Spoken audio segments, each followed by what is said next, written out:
Dans le cadre du cycle des cultures du monde de la ville de Lormont et en partenariat avec l'Union des travailleurs sénégalais en France, se tient à la médiathèque du pôle culturel et sportif du Bois Fleuri une exposition « Si loin, si proche l'Afrique » qui met en scène des œuvres d'art contemporain d'artistes du continent africain. Fally Sako, d'origine sénégalaise, présente des sculptures d'une présence imposante, parfois mi-humaine, mi-animale. J'ai l'idée, si je commence, mais où je vais terminer, je ne sais pas. Souvent, en travaillant, il y a des choses qui arrivent, voilà, qui sont là, qui imposent en fait. Souvent, c'est, si c'est des sculptures géantes comme ça, c'est souvent toujours la soudure d'abord, on habille avec le grillage et tout simplement on habille voilà, avec du béton, des choses comme ça. Pierre Louisin, né d'une union d'un père réunionnais et d'une mère sénégalaise, a fait ses études aux Beaux-Arts de Bordeaux dans les années 50. Sa fille Claire, plasticienne, nous évoque son père, décédé en 1974.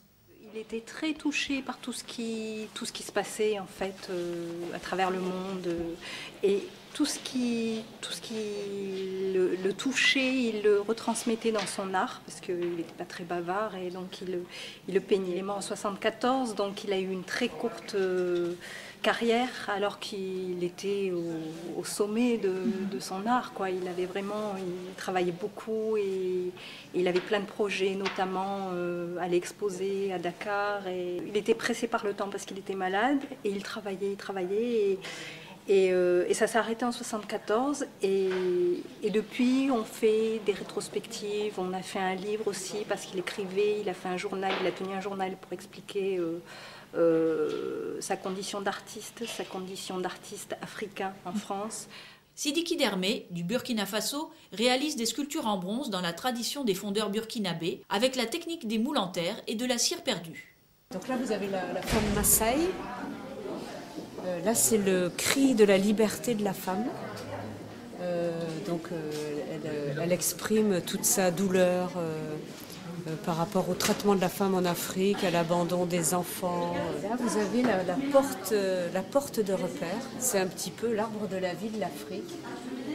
Alors, vous pouvez apercevoir le vieux sage en bas qui parle aux petits-enfants qui viennent voir le vieux grand-père, puisqu'en Afrique, les personnes âgées sont très considérées.